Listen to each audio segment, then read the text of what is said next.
Bonjour, je suis Marie et je suis avec Matteo, professeur d'italien et de français chez GoTalk2. Et aujourd'hui, Salut. nous allons parler de voyage parce que c'est un domaine où Matteo a beaucoup d'expérience. Tu as travaillé comme guide, Ouais, c'est ça? ouais, j'ai travaillé plusieurs années comme guide dans des voyages organisés par des entreprises, la plupart américaines et canadaises du Canada. Aussi avec des francophones, c'est-à-dire de la partie française, francophone Le Québec, du oui. Canada, du Québec. Et j'ai beaucoup voyagé dans ça, mais aussi avant de commencer ce travail, je voyageais beaucoup parce que mes parents, les deux, ils travaillaient pour la compagnie aérienne italienne à l'Italia. Et du coup, pour ça, je me suis retrouvé à voyager dès que j'étais vraiment très petit. Et ensuite, je continuais pour mon compte et je continuais en travaillant. C'est une passion, c'est quelque chose que j'aime et du coup, je continue à la faire dès que possible. Voilà. En ce moment, c'est pas la chose la plus simple à faire, mais on a tout le temps un moyen de voyager aussi, tu vois, avec notre esprit. Donc, oui, parce qu'en ce moment, si quelqu'un veut voyager, c'est pas très facile. Il y a des interdictions de voyager, il y a des mesures de sécurité à respecter. Euh, et comment on peut faire pour voyager là en ce moment sans sortir de chez soi? Est-ce qu'il y a des voyages virtuels? Bah, exactement. Il y a plein de choses sur Internet hein, qu'on peut faire. Je pense que oui, j'ai vu qu'il y a, par exemple, des musées qui ont ouvert des galeries virtuelles, euh, des choses comme ça. Mais à mon avis, comme un voyage, je dirais, réel, même si j'aime pas cette opposition entre virtuel et réel, parce que surtout en ce moment, on se rend compte que tout ce qui est virtuel est beaucoup plus réel de ce qu'on pensait. Par exemple, moi et toi, on parle tout le temps avec, tu vois, dans un environnement virtuel, mais c'est pas faux ce qu'on fait. C'est réel, quoi. Et du coup, oui, il y a des voyages qu'on peut faire, même si on reste à la maison. C'est ce que je disais avant, c'est-à-dire que, tu vois, on peut voyager avec la fantaisie, on peut construire des idées, on peut, par exemple, moi, pendant le confinement, à partir du confinement, j'ai commencé à étudier beaucoup. Je pense que beaucoup de gens ont commencé à faire ça grâce au temps libre, quoi. Et, et en étudiant, j'étudiais beaucoup de choses concernant, par exemple, mes intérêts, c'est-à-dire les cultures différentes. Je sais pas, je suis allé regarder des photos des lieux où j'aimerais bien aller. Euh, et comme ça, j'ai commencé à voyager. Je commençais par exemple à faire une chose que je faisais pas avant quand je pouvais voyager. C'est-à-dire, avant, ça m'arrivait très souvent que je partais pour faire un voyage, pas un voyage de travail, hein, un voyage de plaisir. Et j'arrivais dans un endroit et je commençais à découvrir. Et je découvrais, blablabla. Bah, après, je rentrais chez moi avec plein de choses que j'avais découvertes. Et là, j'ai commencé à étudier avant d'aller dans les lieux. C'est-à-dire que je commençais comment dire, à faire, À préparer, à préparer le à me voyage. construire une connaissance que c'est pas une connaissance qui vient de l'expérience, du contact direct, c'est une connaissance qui vient de l'étude, du contact direct avec des produits, pas avec l'expérience, c'est pas empirique. Et, et j'ai vu que ça m'a beaucoup aidé, par exemple, à réfléchir aussi sur des expériences et des voyages que j'avais fait avant, et pour mieux les comprendre. parce qu'il y avait des choses que je comprenais pas exactement avant quand j'allais dans des endroits. J'avais des sensations, j'avais des émotions, des réactions, mais j'arrivais pas exactement à comprendre, à avoir des catégories pour comprendre ce qui se passait autour de moi. Et là, en étudiant, j'ai vu que ça, c'est très important à faire parce que ça te permet vraiment de comprendre quels sont les déterminants de certains aspects culturels, historiques, sociaux qu'on retrouve dans le monde, mais aussi dans notre même société, hein. Et c'est valide. Je pense que ça, c'est valide pour tout le monde, quoi. C'est universel, quoi. Et Et, donc, en fait, là, pour les gens qui nous écoutent, pour les élèves de GoTalk2, en fait, ce qu'ils doivent se dire, c'est que là, tout de suite, ils vont pas pouvoir voyager, mais ça vaut la peine, en fait, de déjà préparer, de penser où ils ont envie d'aller et qu'ils vont y ouais, gagner quelque chose. exactement. Par exemple, avec mes étudiants, moi, je change beaucoup. On parle beaucoup des différences culturelles. On fait des apprentissages de la langue, mais en même temps, nous, on change tout le temps sur comment vous faites ça. Ah non, nous, on fait ça différemment. Et pourquoi on fait ça différemment? Et pourquoi vous faites ça comme ça et nous, on ne le fait pas? Ça, c'est super intéressant parce que euh, comme on peut pas voyager, on peut pas voir des autres endroits, c'est super important de cultiver aussi les relations avec les gens qui sont, par exemple, de l'autre côté du monde et échanger avec eux et comme ça être, tu vois, voyager aussi dans une autre culture sans être physiquement dans le lieu, quoi. Voilà, voyager dans une autre culture. Et en fait, c'est d'ailleurs, pour quelqu'un qui apprend des langues, c'est seulement intéressant de voyager si c'est pour rencontrer des personnes qui parlent la langue. Ouais, C'est pas seulement pour regarder les monuments. ouais, c'est Et exactement ça. on va en profiter pour les voyages, c'est plein d'émotions toujours. Donc on va un peu en profiter là pour réviser les émotions. Mathéo, quel voyage, parce que tu en as fait beaucoup, quel voyage t'as le plus surpris?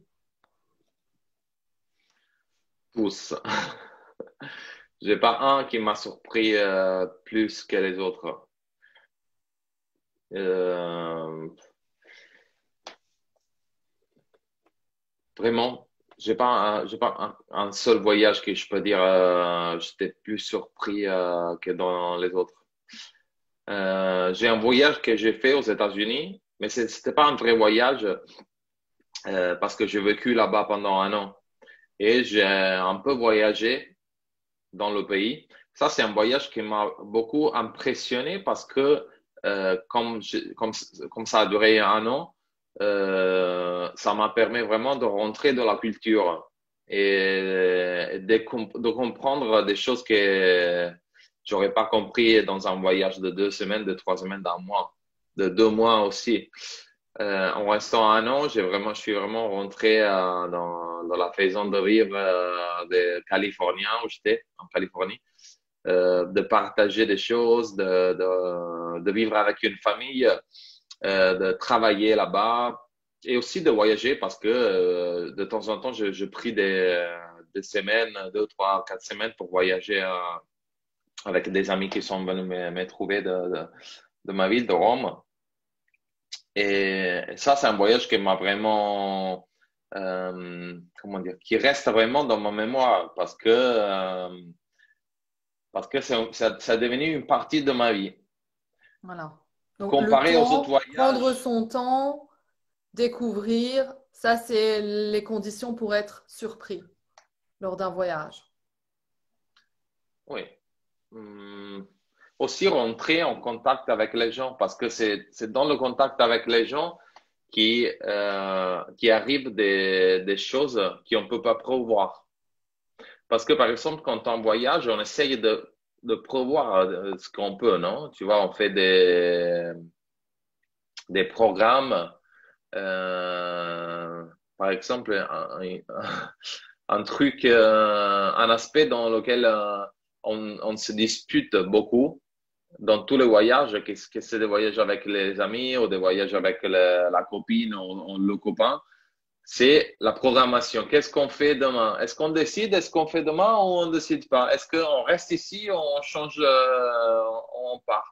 Est-ce qu'on fait un voyage en programmant tout avant de partir ou est-ce qu'on fait un voyage, tu vois, on va héberger où on trouve? Ça, c'est un aspect, non? Et, et tu vois, après, quand on rentre en rapport avec des gens, quand on commence à parler avec les gens, que ce soit des gens, des locaux, mais même des autres voyageurs, tout peut changer parce que ils peuvent te dire, mais non, mais il faut pas que, ça va pas la peine que tu vas par là, il faut que tu changes. Il y a un truc super bien à voir qui est juste ici ou juste là, dans l'autre direction où tu es en train d'aller, à ce moment, tu te dis, OK, bah alors qu'est-ce qu'on fait? On change, tu vois. Et du coup, l'imprévu, c'est vraiment, c'est ça, c'est connecté, c'est forcément connecté au rapport avec les gens. Le moins on a un rapport avec les gens, le plus on organise tout et tout est prévu déjà et il n'y a pas trop moyen de découvrir, tu vois, de cette façon. Le plus on se laisse surprendre par les autres, par le rapport avec les gens, il faut être prêt en même temps parce que c'est pas facile. C'est beaucoup plus facile de tout programmer et quand tout est programmé, tu vois, on a tout sous contrôle. De l'autre côté, quand on se laisse surprendre, on n'a pas le contrôle.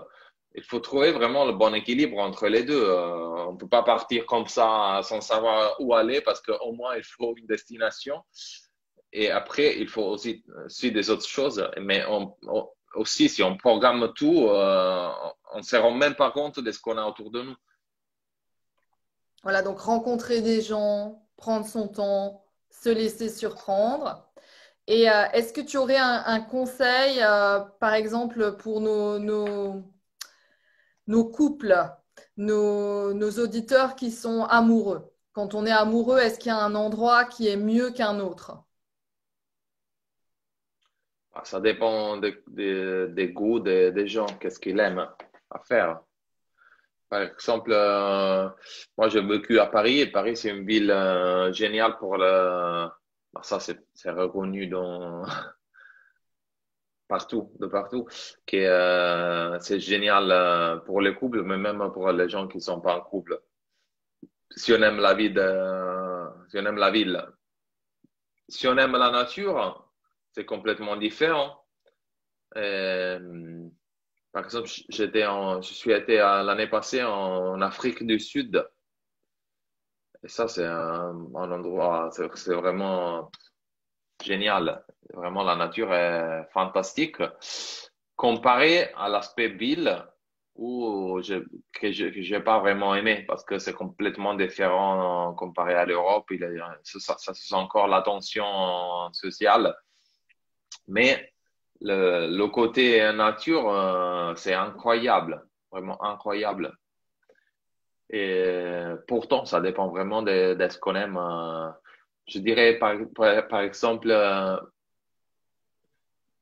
une autre chose qu'on entend très souvent, c'est que les pays arabes, c'est un peu compliqué d'y aller quand tu es en couple. Mon expérience, ça a été l'opposé. J'étais au Maroc avec ma ex-copine et là-bas, en fait, quand on était en couple, on a passé un mois là-bas et c'était vraiment, vraiment très bien. Jamais on a eu des moments de tension, de conflit avec les gens autour de nous. Quand je suis allé une deuxième fois au Maroc avec mes amis, on était trois gars, euh, ça a été beaucoup pire que par rapport avec la fois où on était avec ma copine. Pourtant, voilà, ça dépend aussi de l'attitude et des goûts et des préférences des gens. Voilà, donc les amoureux, si vous aimez la ville, Paris, si vous aimez la nature, l'Afrique du Sud et l'Afrique du Nord, le Moyen-Orient, pourquoi pas? Si ça vous Oui, intéresse, hein, il faut aller vers des endroits où on se sent porter. On va terminer par un petit jeu d'association d'idées. J'ai mes petites cartes de couleurs et donc Mathéo, je vais te dire une couleur et tu vas me dire à quel lieu, une ville ou un pays, la couleur te fait penser. Alors, on va commencer par le bleu. Ça, c'est, je dirais, la Californie pour le ciel, qui est toujours de Bleu, ce couleur. bleu comme le ciel de Californie. Le jaune. Le jaune, je dirais l'Afrique du Sud. Jaune comme Pour, l'Afrique du Sud. ouais, pour la couleur de, je dirais, de la terre, des rochers. Jaune comme les rochers d'Afrique du Sud. Le rose. Le rose, je dirais Paris parce que c'est la lumière qui sort de certains bâtiments dans la nuit à Paris.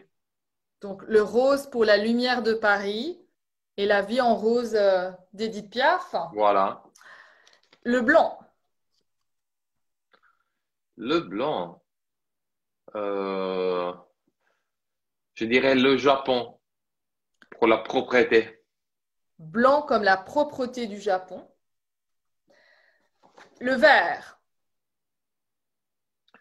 Le vert, je dirais la Grèce. Vert comme la Grèce. Et pour finir, le rouge. Le rouge, euh, le rouge, je dirais l'Australie pour Rouge la comme couleur du l'Australie. désert. Rouge comme le désert australien. Eh bien, merci pour ce voyage. Et Merci à toi, Marie-Pierre. donc, n'hésitez pas, vous pouvez voyager avec Mathéo en réservant une classe avec lui sur Avec GoTalk2. plaisir. Et vous avez plein d'autres professeurs qui seront prêts à vous faire voyager. Et bientôt, quand la crise sanitaire sera finie, il y aura des voyages concrets proposés par GoTalk2. Merci, au revoir et à bientôt.